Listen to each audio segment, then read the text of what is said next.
It's just a typical grade school hallway today, but this corridor in Pioneer Elementary was shelter for 325 kids during last Friday's storm.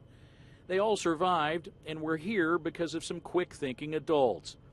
Principal Christi Jefferds had been monitoring the weather all day, but it was sunny and calm at 3:30 when it was time to let out school.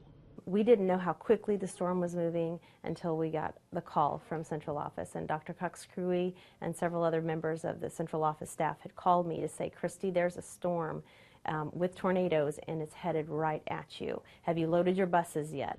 3 of Pioneer's 8 buses were loaded, but still at the school. The superintendent took action.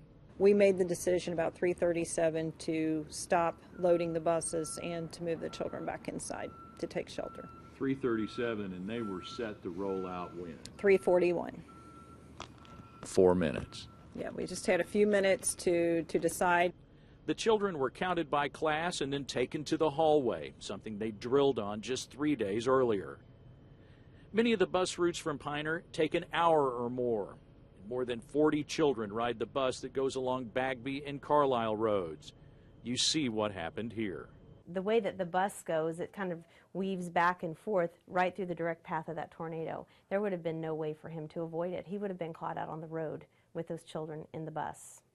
With no place to pull over and no cover. Grateful parents have showered the school with flowers, cards, and candy. Next week, Kenton Fiscal Court will recognize what the principal and superintendent did last Friday. If they hadn't done that, those buses would have been out there distributing these kids throughout the region, and we're just very grateful that the good Lord shined over them and to make that right call. Now that people, bring it back to my attention and I walk through the moments on Friday, yes, I would say that was really a close call, and I am so thankful that I made that call.